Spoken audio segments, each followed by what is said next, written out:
So aku nak mohon kepada semua orang yang ada hari ni, yang dengar ni, yang bakal dengar apa semua, satu, please jangan panik, jangan create spekulasi selagi belum benda ni.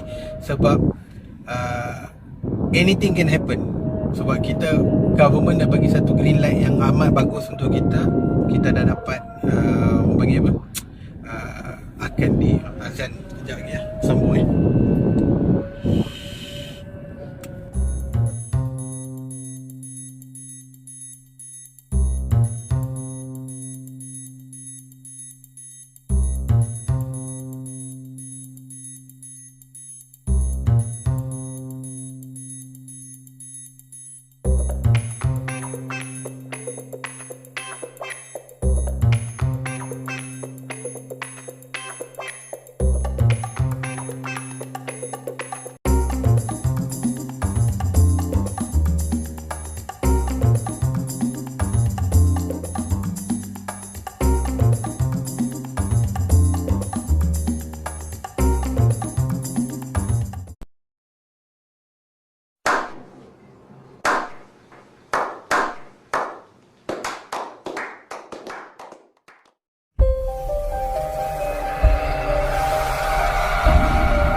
Jangan lupa subscribe ha.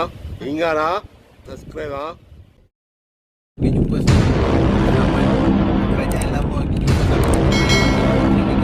KKM pun minta tempoh sampai 6 bulan untuk keluarkan data, nampak daftar. Tapi baru sembang duduk face to face, sembang nampak macam ada sinar, terus tukar kerajaan pula. So dah kena pergi jumpa menteri baru pula.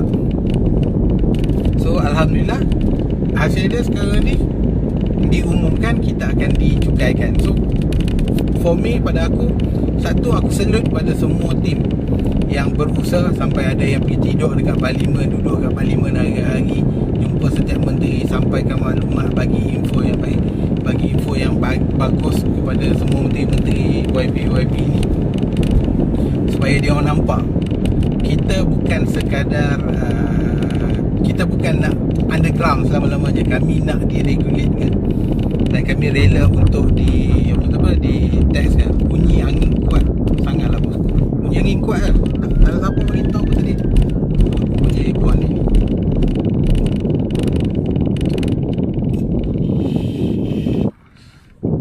So kepada pekedai, especially pengguna, especially kedai, tak payah nak panik nak bagi tahu kat semua orang lepas ni harga liquid akan naik RM4, harga liquid akan naik RM16, kalau 30ml naik RM12.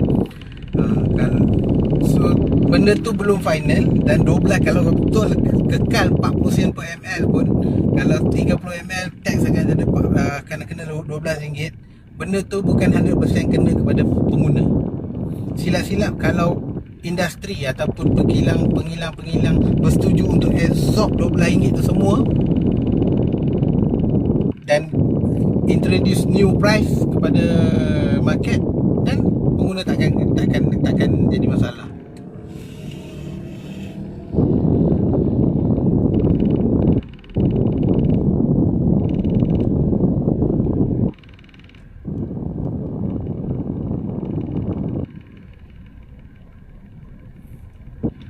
Picu Abang Mantuba ada.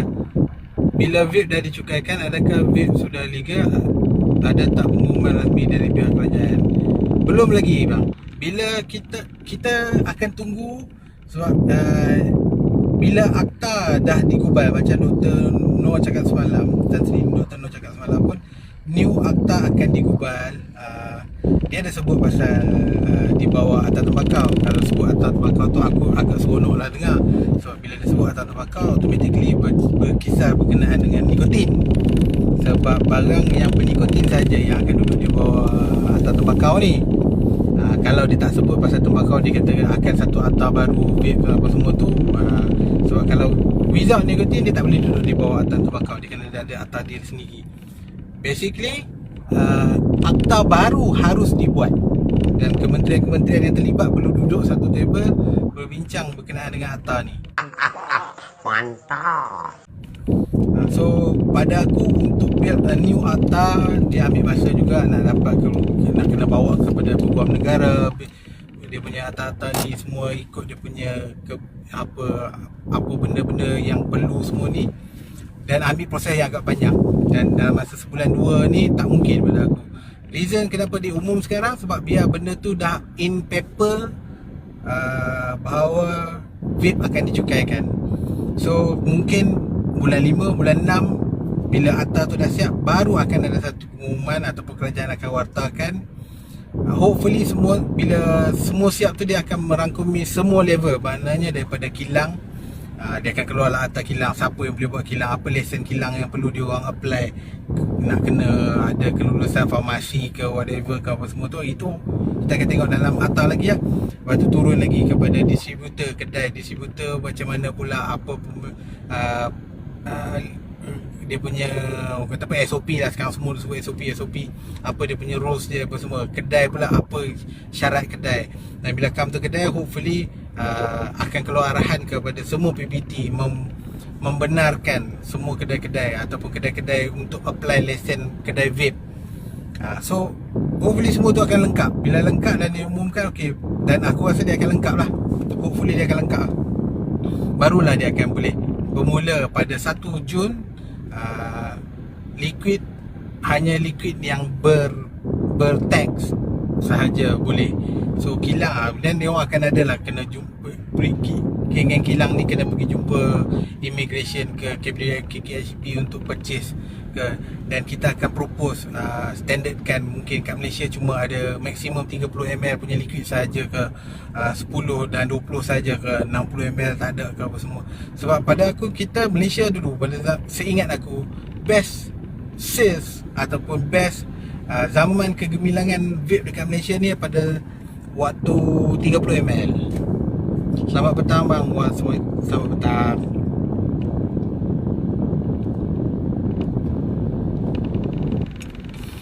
So aku rasa it best for us. Malaysia memang, kita memang sesuai dengan 30ml.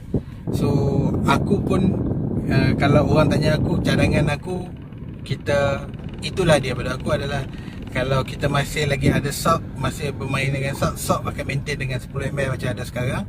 So kalau kata tax dia adalah 40 sen per ml mengikut apa yang diumumkan, so tax yang akan kena pada liquid sekarang.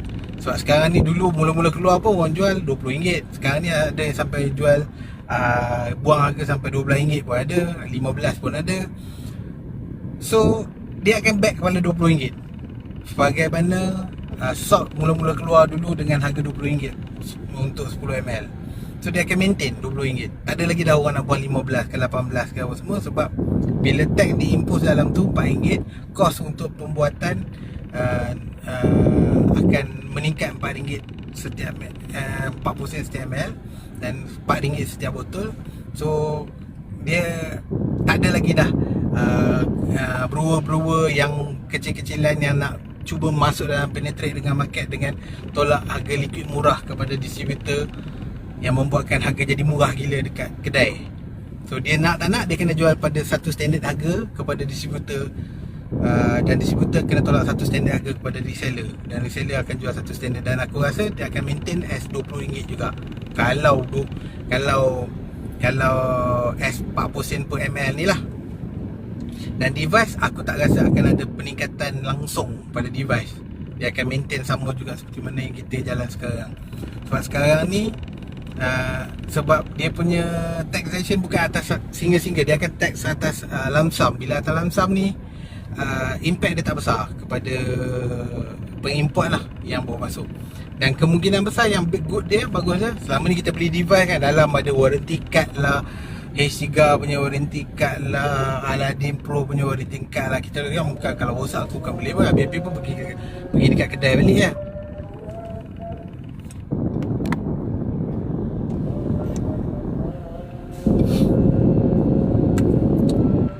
Angin kuat lagi ke?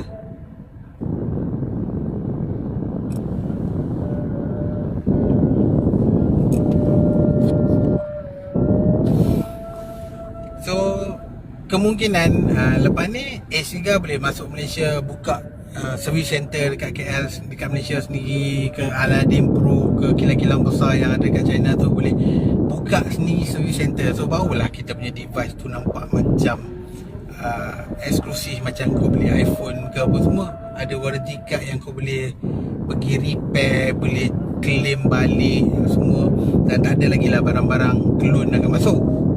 Itu kelebihan dia bila benda-benda tax ni ada lah, bila dah legal ataupun dah regulate. So aku nak mohon kepada semua orang yang ada hari ni, yang dengar ni, yang bakal dengar apa semua, satu, please jangan panik, jangan create spekulasi selagi belum benda ni, sebab anything can happen. Sebab kita, government dah bagi satu green light yang amat bagus untuk kita. Kita dah dapat bagi apa, akan di azan sekejap lagi lah, sambung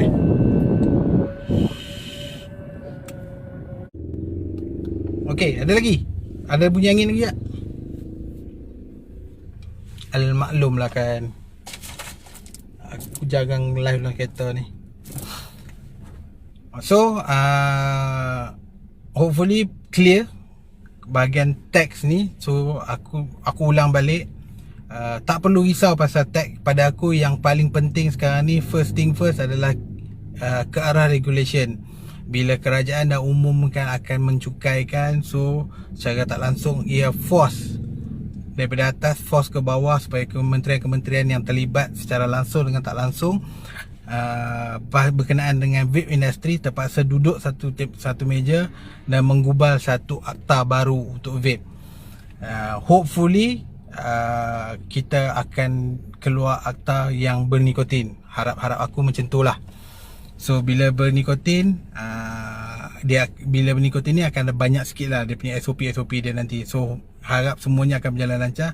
Kita serahkan segala-galanya benda ni kepada tim yang memang daripada awal pun buat bekerja, yang pergi duduk dekat parlimen, yang buat, pada aku memang respect. Aku memang ucapkan terima kasih banyak-banyak pada tim ni, sebab dia orang korbankan masa dia orang, tenaga dia orang, bukan dapat benda ni bukan untuk dia orang saja, dia for the whole industry tau. So apa yang dia usahakan tu sekarang ni dah berhasil. Apabila diumumkan akan dicukaikan, maknanya bukan dia orang saja akan happy, semua orang akan happy. Ada juga yang tak akan happy, especially kepada satu, aku tahu brewer-brewer kecil-kecilan ni. Sebab bila kemungkinan pada aku, konsep daripada Indonesia, cara mekanisme tax liquid di Indonesia mungkin akan propose, dan orang akan tengok macam mana Indonesia buat. Which is, kalau yang aku faham dekat Indonesia, pembelian stiker tax tu dia dalam bentuk bulk, dalam bentuk yang banyak. Maknanya kau kena ada satu duit rolling yang cukup besar untuk jadi brewer. Contoh dia, kalau contoh lah, untuk 10 ml katakan RM4 per stiker tu, tax RM4. So kena beli minimum contoh 10,000 pieces. 10,000 pieces kali dengan RM4, kena ada RM40,000 untuk beli tax dulu. Dia bukan based on order. Aku dapat order 1,000 botol, pergi dekat LHDN, saya nak beli stiker 1,000 botol. Tak, aku tak rasa macam tu. Dia akan on box. So kena beli dulu.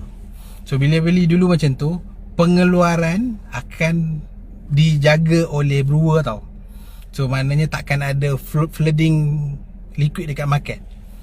So bila liquid tu keluar, dia akan keluar berperingkat. So kalau dia keluar, okay, 5,000 botol dulu. So dia biar betul-betul habis kat market 5,000 tu, dia dah dapat balik duit dia kat 5,000 tu, baru dia akan keluar lagi 5,000. So benda ni akan bagus untuk satu, kawalan harga. Nombor dua, lambakan liquid flooding dekat market akan terkawal. Tapi untuk brewer-brewer kecil, apa yang aku boleh cadangkan, inilah masanya untuk korang yang mana brewer-brewer kecil, untuk mula berkawan dengan brewer-brewer kecil lain, bergabunglah untuk keluarkan satu brand baru dengan satu modal yang sama. So share lah jadi modal. Sebab aku rasa as a brewer lepas ni, kau perlu brewer yang perlu ada modal yang besar. Sebab kau kena upfront beli, kita panggil apa tu, bayar tax dalam bentuk yang besar dulu. Itu cerita 10ml. Kalau kata 40 sen per ml dah kira RM4 per botol. Kalau nak keluar 1000 botol, kalau kata government kata minimum kena purchase 10,000, dah kena ada RM40,000. Kalau dia kata 1000, Alhamdulillah lah, 1000 kena ada RM4,000 in advance. Bayar dulu RM4,000, dapat stiker, baru boleh buat liquid. Itu untuk 10ml RM4. Kalau yang jenis 30ml, kalau satu botol dah jadi RM12. Kalau nak kena beri 10,000 botol, minimum purchase 10,000, kalilah 12. Ngopi ơi, ngopi. Ngopi. Kena ada RM120,000. Nanti ke? RM12,000. 120 kot. Untuk keluarkan liquid. So benda ni, so yang kecil-kecil ni mungkin akan jadi masalah, akan jadi dari segi modal untuk dapatkan, untuk bayar tax dulu. So cadangan aku, inilah masa untuk kita gabung untuk 2-3 company, 1-2-3 company gabung, keluarkan satu liquid baru ke, ataupun atas production yang sama ke, apa semua. Macam tadi ada yang tulis, hopefully tak ada yang buat cuci duit. Aku pun berharap macam tu, tak ada orang yang ambil peluang untuk menindas. Kita dah susah payah nak dapatkan regulation ni, jangan ada orang ambil jalan pintas atau shortcut untuk menindas balik. Geng-geng brewer ke, kedai ke, siapa-siapa sajalah. So biarlah benda ni, industri ni boleh kita buktikan. Sebab pada aku, numbers of tax tu boleh berubah naik turun anytime. So bila kita mampu untuk macam mana government push syarikat rokok untuk naikkan tax setiap tahun. Sebab apa dia buat macam tu? Dia push sebab dia kata engkau punya rokok merosakkan kami punya rakyat, bagi anak rakyat aku sakit. Jo, kerajaan terpaksa menanggung kos perubatan kepada rakyat-rakyat yang sakit kerana rokok ini. Jadi kami naikkan tax. So kita pula, kita ada benda lain yang kita boleh push kat government. Kami dah membantu banyak orang berhenti merokok menggunakan vape, dengan cara vape. Jadi kami mohon untuk tax diturunkan. Benda tu semua boleh nego, boleh bincang. So hopefully, satu lagi yang aku minta sangat-sangat, sebab kita terlampau banyak sangat persatuan, NGO ni terlampau ramai sangat, membuatkan suara ni jadi pecah tau. Yang ni punya pendapat macam ni. Hopefully semua persatuan-persatuan ni pun boleh duduk dalam satu meja, jadikan satu organisation sahaja yang berbincang ataupun bercakap dengan government, supaya benda tu government tak pening tau. Sebab benda ni nak create baru tau. Bila nak create baru ni, tak nak yang ni cakap nak macam ni, yang ni nak macam ni, jadi government pening lah kali. Government kata tak payah, kami tak nak dengar, kami buat cara kami ni, mampus semua orang. So hopefully aku sekali lagi aku ucapkan terima kasih banyak-banyak kepada tim yang banyak-banyak membantu, berusaha, buang tenaga, buang masa, usaha untuk regulatekan vape. Dan Alhamdulillah 2 hari lepas government umum dekat belanjawan kita akan dicukaikan. Itu bermaksud kita ke arah regulation, dan akta perlu dikeluarkan untuk make sure that government boleh tax. So nombor 2, aku nak minta kepada semua orang, jangan panik, jangan buat speculation, oh tax ni membebankan lah apa semua. Inilah satu caranya untuk kita regulate. Tak regulate, korang bising, kena rush, kena itu, nak berniaga susah lah apa semua. Dah regulate bising pula, kena tax, kena bayar tax apa semua. Itulah adat dia. Bila nak regulation, dah regulate memang akan kena tax. Cuma number of 10% ke 40% ke apa semua tu masih di bawah, masih boleh nego, boleh bincang lagi. Sebab akta pun tak keluar lagi. Dan aku tak rasa 1 Januari, bermula 1 Januari dah memang akan jalan kena tax. Sebab nak buat akta tu pun ambil masa yang lama, berbulan-bulan. So nanti dia akan bagi satu cooling period. Cooling period ni maksudnya kita kena clearkan benda yang ada dekat market sekarang, yang tak ada lagi stiker tax. Dia akan bagi cooling period. Dia akan kata okay, kedai boleh apply lesen dulu, boleh niaga macam biasa, jual dulu liquid yang tak ada tax punya stiker. Tapi sampai 1 Jun 2021, kedai dah tak dibenarkan menjual liquid yang tak ada stiker. So time tu lah baru kita nak clear. Mesti kena ada cooling period, sebab nak berubah daripada non-tax kepada tax. So kalau macam sebulan setengah yang ada sekarang ni, kalau kepada Januari 2021 memang tak sempat. So I don't think so. Aku tak rasa kata benda ni akan berjalan pada Januari. Tapi kenapa dia sebut bermula Januari? Sebab itu adalah satu statement yang penting untuk masuk dalam Kementerian Kewangan punya, orang panggil apa, filing ataupun projection belanjawan. So benda tu penting. Sebab tu dia kena sebut dulu, walaupun Atta tak sebut lagi. Janji tak kisah, jangan tahun bila pun, dalam bulan tahun depan tak kisah bila pun, sebab dah sebut tahun ni dalam belanjawan. So kalau dia kata bulan 12, 20, 21 baru mula kena tax, mulalah. Bukan dia berperingkat-peringkat, dia akan bagi dulu bulan 5, bulan 6 keluar dulu akta berkenaan kedai vape. So semua PBT benarkan. Sebab dia kena bagi masa juga kedai untuk apply, dapatkan lesen, bayar lesen, bayar lesen papan tanda, apa semua tu. Dia kena bagi masa. Semua tu perlukan masa. So dia tak boleh on the dot terus. So jangan panik.